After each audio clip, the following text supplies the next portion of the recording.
Hello student, आज हम पढ़ेंगे स्टैंडर्ड 10 में एग्जाम्पल नंबर 3 एंड 4।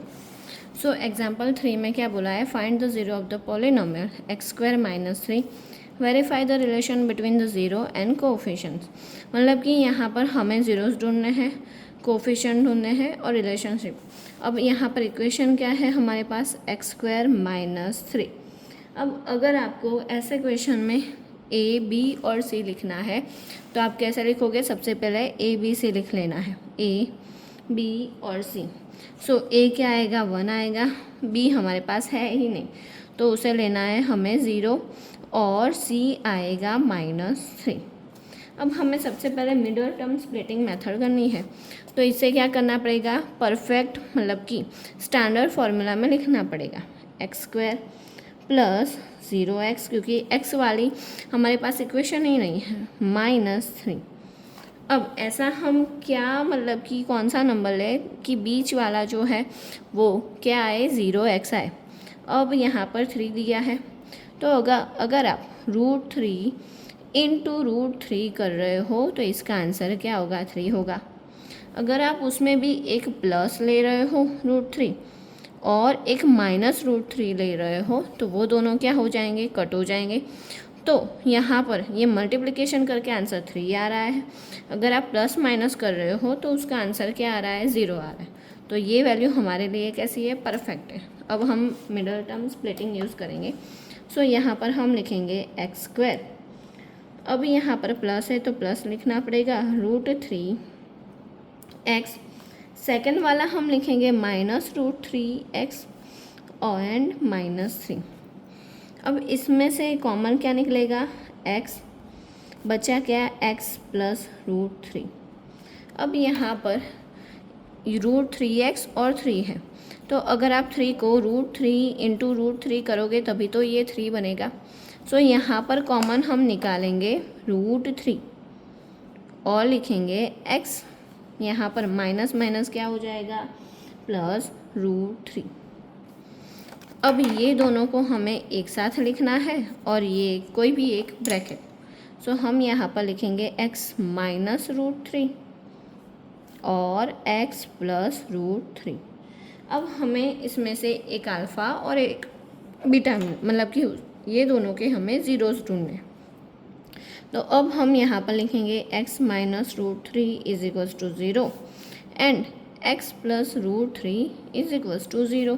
तो ये इधर जाएगा तो प्लस माइनस हो जाएगा -√3 और ये इधर जाएगा तो प्लस हो जाएगा, x इज इक्वल्स टू √3। तो एक हमें मिल गया अल्फ़ा और एक हमें मिल गया बीटा।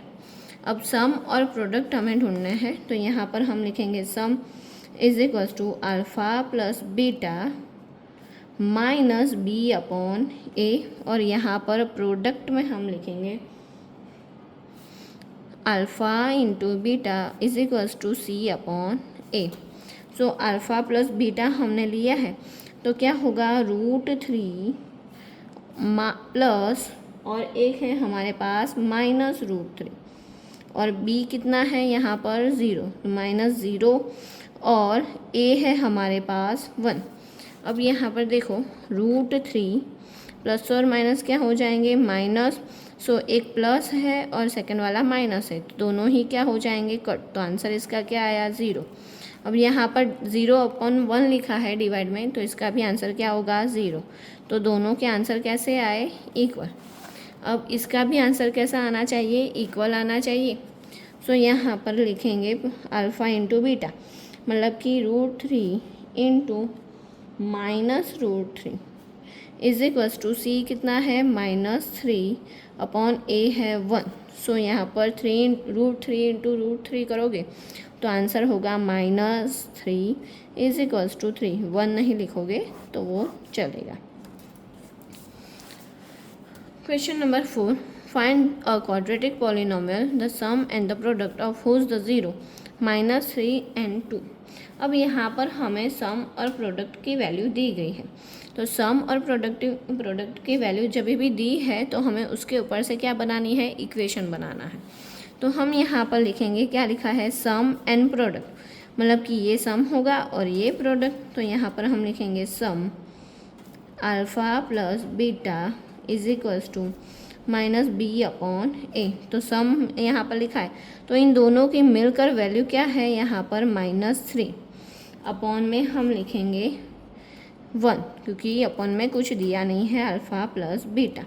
और ऐसे ही यहाँ पर हम लिखेंगे product alpha into beta is equals to दिया है यहाँ पर 2। अब एक चीज़ यहाँ पर याद रखनी है कि b ऑलरेडी माइनस है और यहाँ पर भी माइनस दिया है, तो ये क्या हो जाएगा प्लस, और यहाँ पर 2/1। ओके, क्योंकि c यहाँ पर c/a होता है उसका फॉर्मूला, सो यहाँ पर मैंने डायरेक्ट लिखा है 2/1। अब आगे हम लिखेंगे a b एंड c। यहाँ पर b हमें क्या मिला 3, यहाँ पर c हमें क्या मिला 2, दोनों में a क्या आ रहा था कॉमन 1। अब इसके ऊपर से हम इक्वेशन बनाएंगे। अब सबसे पहले आपको लिखना है उसकी standard formula ax² bx plus c। सो यहाँ पर हम लिखेंगे, क्या लिखेंगे, x² प्लस यहाँ पर 3x प्लस 2। तो ये हमारा बन गया इक्वेशन। अब इसमें ही